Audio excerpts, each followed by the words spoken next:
You thought I was done? The Disney Sequel show is back. I mean, I know I mentioned I was planning on making an episode on Cinderella in the last one, but can you all just play along, please? Thank you. Today we are finally tackling the Cinderella sequels, and when I say I put my blood, sweat, and tears into this, I mostly mean sweat, because it was very hot today, so... Let me just apologize for how sweaty I am in advance. And let me just say, this is gonna be unlike anything you've ever seen before. Unless you've seen one of the first 7 episodes. Is it actually going to be that different? But you know what they say, plus ça change, plus c'est la même chose.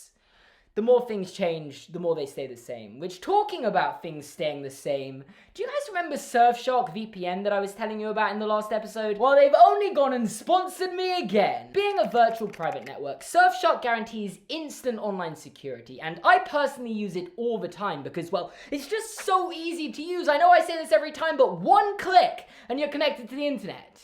Unless you've never signed up for it and have to sign up, but that's a formality. Once you've done that, one click, every time, guaranteed. It's also totally unlimited, so you can have it on as many devices as you want. I've got it on like 5, and matter of fact, whatever you're watching this video on, it almost definitely works. It doesn't work on my Samsung washing machine, but I've checked my analytics and none of you watch my videos on a washing machine, so you're good. And actually, on that topic of watching YouTube videos, have you ever found one you really want to watch and then that whole not available in your country thing pops up? Well, you no longer need to worry about that because with a VPN, you can just change what country you're watching from. And this doesn't just apply to YouTube. You can do this with Netflix, Disney Plus, pretty much any streaming service, and you will be shocked by how many things other countries have that aren't in your country. Trust me, you'll be able to find pretty much anything if you know where to look. And if you use my code GORMAN, G-O-R-M-A-N, you can get 85% off, which is just an insanely high number of percents. And if that's not enough,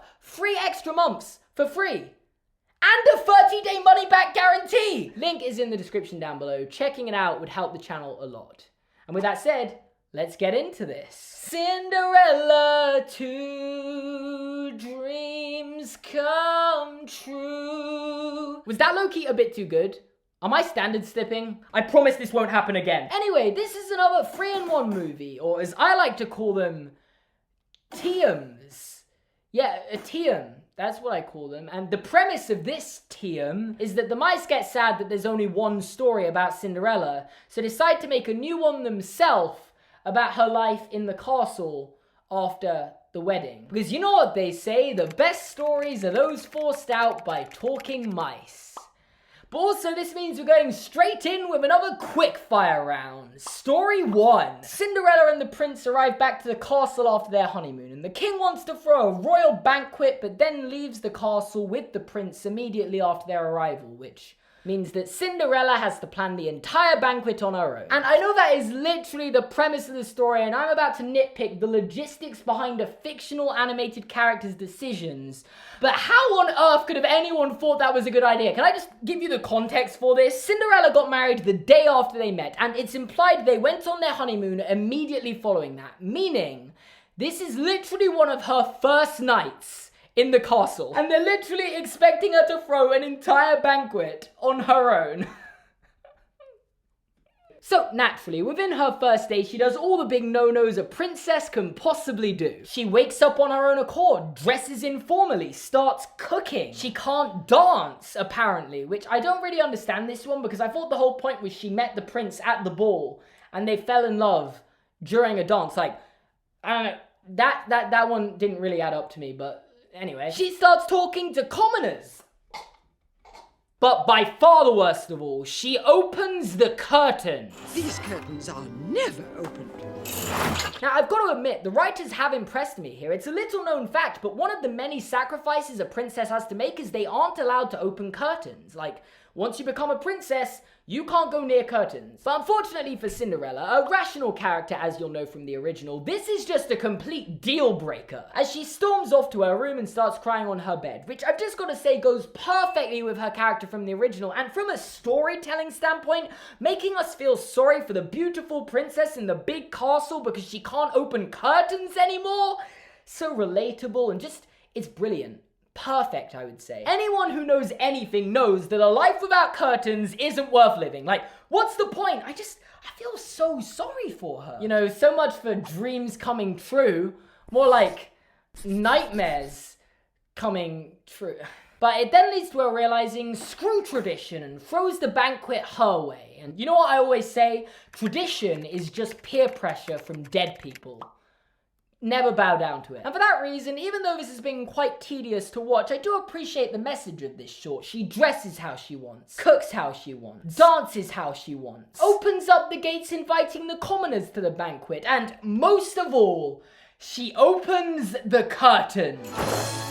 Now that's more like it. Only for the king to return and it all go horribly wrong, and he is furious for like 30 seconds. Then he sees the moon through the curtains and decides to screw tradition as well, I guess. So the moral of the story is to always open curtains. And actually, on that note,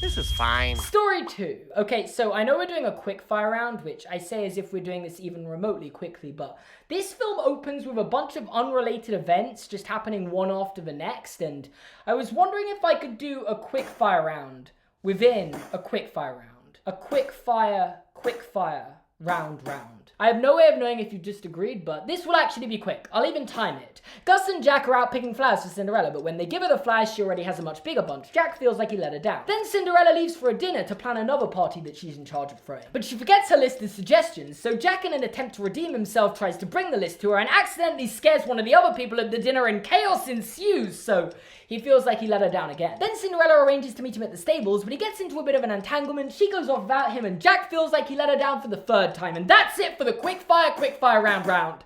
To be honest, I thought the first story was a little slow and boring, but I don't actually mind the direction this one goes from here. Jack says he wishes he was bigger, and because it's a Cinderella movie, saying the words "I wish" summons a fairy godmother who grants his wish and makes him human. And while he really wants to help Cinderella, you can't fault him for that, he just sucks at being a human. He can't ride a horse, he gets easily scared, he isn't able to speak to his friends anymore, and he can't dance, which I'm starting to gather is an essential part of human existence in this universe, which just makes me really grateful that I don't exist in that universe, because... Also, for some reason, there's this weird ongoing bit with the castle cat who doesn't seem to be convinced that he's a human and keeps chasing him around as if he's still a mouse, and when he eventually gets caught by the cat, a confusing accumulation of events sets an elephant off, and twist ending, what's the one thing that can scare and stop a rampaging elephant? A mouse, apparently. I don't get this whole cliche in media that elephants are afraid of mice. Like, can elephants even see mice? I don't believe it. I don't. The point is, he finally wishes to be turned back into a mouse and they all live happily ever after.